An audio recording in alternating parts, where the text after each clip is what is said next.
Hey, welcome back to the South by East podcast, where we talk about the cultures, the scriptures, and everything in between. And today we have a really cool episode from a podcast here. John, what we looking at? Man, we're looking at this podcast where a panel of speakers were speaking just about reasons why they've stepped out of community. And sometimes it's what I call the danger of the algorithm. Yeah. And so that's what this clip is kind of about, where you get into this spot where you start really caring about a topic.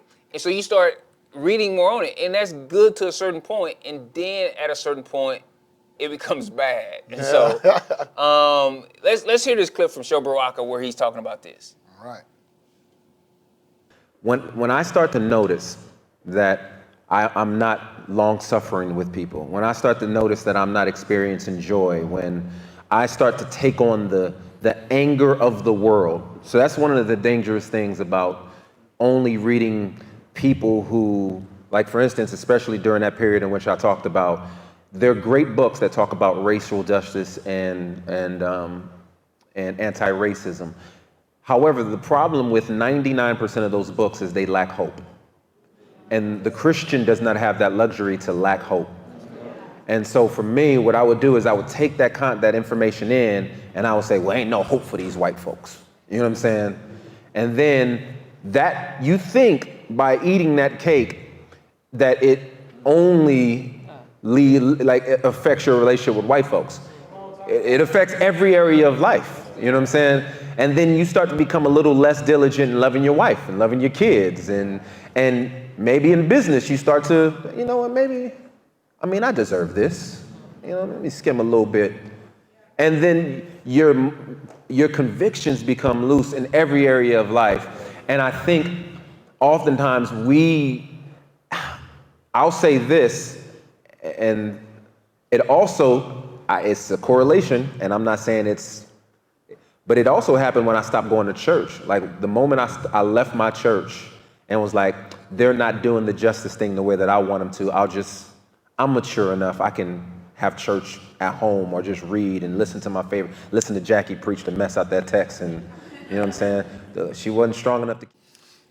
Yeah, man, that's so real. I want to explain more about what I said before the clip, the danger of the algorithm. For instance, I have not watched news since the election. Not necessarily because I disagree with everything that's out there or what happened or whatever else, either one way or another, but it's the danger of the algorithm. For instance, like if you're on Twitter, I think Facebook does this too, it'll continue feeding you things that like you click on or read more about. And so I'll snooze things. And I'll say, I don't want to see this as often, or I'll just snooze it. Not necessarily, and I'll snooze things that I actually agree with. Right. But I'll snooze it because I start realizing, man, this is the third or fourth time I've seen a link that shared this article, and I'm starting to fall into the danger of the algorithm where I'm getting so much confirmation bias, either against or for something, that I know it'll start consuming, right? And I mean, it's so dangerous because we have things that are set up that way to feed into our heart. Bro, when I got ready to start ministry, one of the things that they said may be leading you into ministry, God may be calling you into ministry to go tackle that thing that keeps you up at night. And I understand the sentiment, but I also got to say it's dangerous because so many people have started churches as a reaction to something they didn't like. What if we started churches more driven by things that we were affectionate toward than things that kept us up at night, like the things that we were angry about. Right. There's a healthy concern, but even this, I have to talk to people sometimes as a leader, man, about carrying things that they're not meant to carry. And then they become over anxious, they become overburdened by things, and so, man, it affects us, and it affects our ability to relate to other people, and we'll feel like that we have to put more time towards that thing, and it causes us to not love the person that's directly in front of us in a proper manner. So Yeah, I like what you said about reacting to things. Usually when we see a problem in the world, part of our reaction is anger. And anger towards something that is wrong can be a good thing because anger is a powerful emotion. Mm-hmm. But often anger causes us to want to tear things down. Mm-hmm. And many times the problems that we're presented really require a solution for us to build things. When we get angry at someone who has harmed us or mistreated us or we've been offended, especially by someone who's close, the first reaction we probably have is, I need to distance myself. I'm about to tear down this relationship. Grenade to the bridge. I'm done, right? When often what we need to do is ask questions, to build bridges, mm-hmm. to see perspectives. And when Sho shared this, I was happy to see him talk about this. For one, if you guys watch the full clip, it's about a 7-minute clip from a larger podcast episode, and he starts talking about how when he started realizing how far gone he had, he said he was in a place where he was always angry and he couldn't see the good things of God anymore. He couldn't see things to celebrate in his life anymore because he was deep in this echo chamber of anger and rage. And he said, all my friends that I had brought around me at that point, whenever I talked to them, they wouldn't tell me how good Jesus was. All they tell me is how bad white people are. And man, let me, in ways I hate that he uses that example of racial things, because we just live in a society where it's so easy to disregard that. We can take it to school choice. We can take mm-hmm. it to expanded medical care, immigration. Yep. We can take it to so many different things, and I'm just telling you that the people that I see with the most anxiety in life are the people that you don't hear celebrate good things that are happening. Mm-hmm. There is there's this fear that if we don't constantly talk about problems, then things won't get done. Right. And here's the deal. There's a wide chasm between ignoring the problem and obsessing over the problem and being able to recognize good when it happens too. Mm-hmm. And I, I'm big on this of when you don't celebrate on a regular basis, the heart of your team grows weary. And people become hopeless. And hope is what keeps a movement going. And so you have to be able to celebrate milestones and different things along the way. You have to have the rungs of the ladder close enough that says consistency matters in this thing, right? And effort matters in this thing. Even though we're not there, I can still point to how we're farther than we were the last time that we talked. And I think that's important too, of who you're keeping around you. So he got so obsessed with that problem that he started seeing everyone that wasn't as obsessed as him as an enemy. And he started distancing himself from people who would remind him and put in perspective the other good things that were happening around him. And that's really important because sometimes we can put ourselves in a leper colony.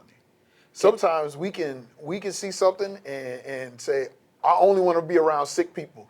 I only want to be around people who don't see anything good about America. I only want to be around people who think that this group of people were demons. I only want to be around people, and it causes us to lose our perspective on what's actually important in our lives and what's worthy of celebration. Let's take it here. Let's take it out of this real serious stuff. A lot of my friends who have gone far in athletics, even high-level college athletics, will tell you... Are you saying college athletics aren't serious, John? I will tell you, I'm going to say this. Okay, there's a level of college athletics that are serious, and there's a level that's not. Oh, man, I was trying to throw you some bail. No. So here's the deal. My wife was a college athlete, but she'll tell you, like, it was not serious athletics, right? She was a college athlete, but she will tell you, she went to Manhattan Christian College, and she was like they were pretty much begging people to come play. They had to fill out the team. So it was like, hey fam, like there's a level. So that's a whole nother conversation. Fair, okay. But what I'm getting at is my friends that have played sports at a high levels will tell you there's value in a kid not just from the beginning of his life to the end playing only one sport, but to play a multitude of different sports and how those different things add to the overall skill of a kid and help them develop by playing multiple different sports and different things of that nature. And you see that a lot. But we see that on the sports side, but then a lot of people, when it comes to the causes that they champion, they're single cause people. Yeah. And I think there's a danger in that too, because it's easy when you're a single cause person to become obsessed and not be able to see anything outside of that and to turn that issue into a black or white issue. And so I'm not saying trying to be a subject matter expert on multiple things, but just saying showing some interest, right? Because if you ask some of those athletes that maybe went pro in football, they may have played basketball, but they wasn't the best kid on the team playing basketball. When you look at LeBron James actually played high school football. Yeah. Now, he wasn't the best kid on his team in high school football, but he was still talented, right? And he showed interest in other things. So that's what I mean is it is good to not put yourself in a place where you can become obsessed with a topic or a cause, because often, man, it's the same way I consider about platforms. I talk all the time that a man's heart is not shaped to constantly be adored, and it does them to him. And I think the same way when we become singular focused, we are shaped to be addicts. We are shaped to make gods out of things, including ourselves. And so I think that's, man, a good thing can easily become what Tim Keller says, an ultimate thing. And that's where the danger lies with any of this stuff. And it'll get you to feel like there's no one else who is on your level, who is as passionate as you, who cares as much as you do for a certain group of people. And it will make it to where you become the repulsive person in the room, which further alienates people who very well could help you accomplish your cause. Yeah, it breeds a high level of arrogance. And that was something that he talked about in that interview that I really loved, where he started saying he had to come back to his church.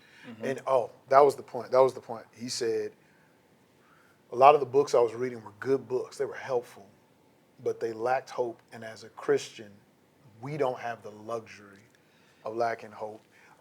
And we have to be built different. And we're not, which means we have to put things around us that help us move differently. And God has given us community for that. God has given us people around us with different perspectives, with different hearts, with different mentalities to help balance us out. And when we reject that gift of community, it often leads us down these black holes. I'll share this, and then I'll really be done on the topic. I used to be in a Facebook group when I first came back from Spain with a group of friends. And that group of friends was really charged on social issues, and most of the people in the group were atheists. And so I would jump in that group every morning. I was still looking for a job. I was babysitting my baby nephew. I would jump in that group every morning, and I would have to defend God every single morning. And eventually I realized, I am angry all the time.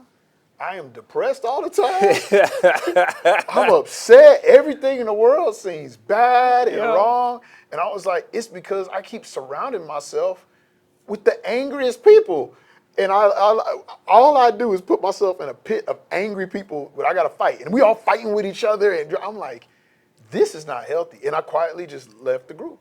And eventually I talked to somebody online who's one of the guys in the group. He's like, man, we ain't seen you in the group in a while, man. I was like, yeah, bro, it wasn't doing my heart very well and my mental health well. So I had to step out. I had to roll out. And he was like, dang, man, we just went to dinner together. I'm like, yeah, because I still engage with those brothers in spaces where I know I can healthily engage with them. And so it's keeping a healthy type of community around you and knowing your own heart and seeing and recognizing, man, the fruit of the Spirit is no longer becoming evident in my life. I need to make a change in my environment so I can be healthy. And here's the deal. So on that, the same, and that's why I was going to not watching the news for a while, and I haven't listened to podcasts.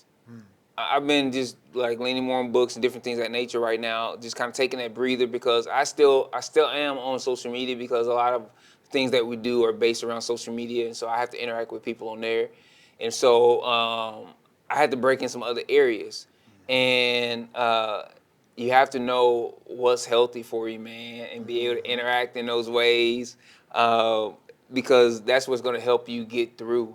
When you don't do that, it can very easily spiral. And so it's having the right boundaries and knowing what is the healthy move for you. Yeah. But what does that look like for y'all? What healthy habits are you taking to keep yourself from getting obsessed and your heart from going dark? Or what habits do you need to start Yeah. to make sure that you're healthy? Man, share it in the comments. Remember to like, comment, subscribe. Make sure you're following us on your favorite platform area if that's how you listen to us, is via the audio podcast. And we'll see you again next week in the In the intersection. intersection.